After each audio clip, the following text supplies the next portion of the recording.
हमारे साथ देखिए इस वक्त स्टूडियो में हमारे खास मेहमान जुड़े हुए हैं। हमारे साथ है डॉक्टर मनीष पुरोहित जो कि एक्स इसरो साइंटिस्ट हैं, हमारे साथ नोएडा स्टूडियो में मौजूद है। दिनेश कुमार यादवेंद्र हमारे साथ former scientific adviser to the chief of integrated defence staff IDS, वो हमारे साथ मौजूद है। और प्रोफेसर आलोक कुमार झा हमारे साथ, professor department of astrophysics JNU हमारे साथ इस वक्त मौजूद है। सबसे पहले मनीष जी आप ही के पास मैं आना चाहूँगा और ये समझना चाहूँगा कि ये जो प्रक्रिया हम अभी इस वक्त एनिमेशन में दिखा रहे हैं, डॉकिंग से लेकर इस कैप्सूल के वायुमंडल में प्रवेश करने तक और फिर उसके बाद होगी इसकी लैंडिंग, इसको अगर बहुत साधारण तरीके से हम दर्शकों को समझाएं कि ये दरअसल है क्या प्रक्रिया और कितना सेंसिटिव है ये पूरा प्रोसेस, क्योंकि एक एक चीज बहुत साइंटिफिक तरीके से मेजर करके की जाती है। क्योंकि यही चीज हम पिछली बार देख रहे थे, नहीं हो पाई थी, अनडॉकिंग नहीं कर पाए थे, फेल हो गया था। जो थ्रस्टर से थे 5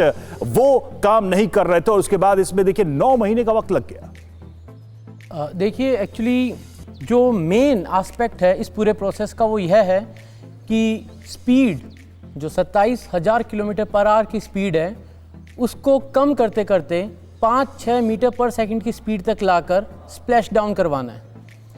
बस यही मेन एस्पेक्ट है जिसके अंदर हमें इसका ओरिएंटेशन मेंटेन करना होगा। जो पूरा व्हीकल है उसकी इंटीग्रिटी मेंटेन करनी होगी, मतलब वो ऐसा नहीं होना चाहिए कि इस पूरे प्रोसेस में वो बिखर जाए। जो हीट जनरेट हो रही है उससे उसमें कोई नुकसान नहीं होना चाहिए।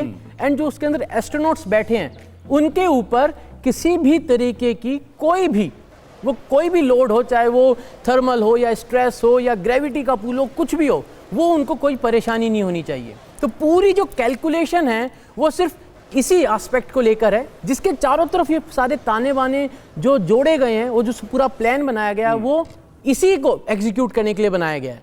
क्योंकि हमें फाइनली हमारा मेन एम क्या है, हमें एस्ट्रोनॉट्स को सेफली धरती पर उतारना है। बिल्कुल बिल्कुल यही लक्ष्य है और इसका इंतजार देखिए इतना लंबा भी रहा है। लेकिन दिनेश जी एक चीज तो है जरूर, क्योंकि सुनीता विलियम्स का अनुभव बड़ा लंबा रहा है।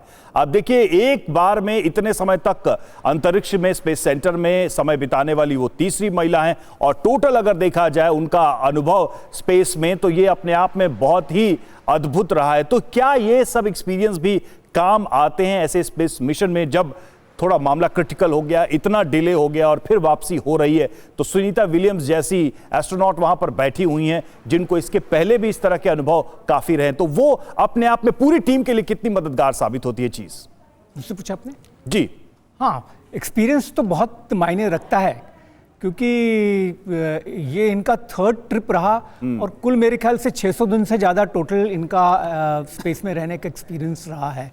तो उसमें जिस तरह इतने कम शॉर्ट नोटिस में उन्होंने अपना 8 दिन का जो प्रोग्राम है उसका उन्होंने 9.5 महीने तक एक्सटेंड किया। शायद कोई नौसिखिया होता तो उसके लिए बहुत बड़ा साइकोलॉजिकल स्ट्रेस वाली बात होती। तो बहुत बेखूबी उन्होंने इस सिचुएशन को उन्होंने हैंडल किया और डेफिनेटली एक्सपीरियंस बहुत बड़ा इसमें मायने। मान लीजिए कोई फर्स्ट टाइमर होता तो शायद उसके लिए एकाएक 8 दिन बताकर अगर 9.5 महीने अगर रहना पड़ा तो वो बड़ा मुश्किल होता।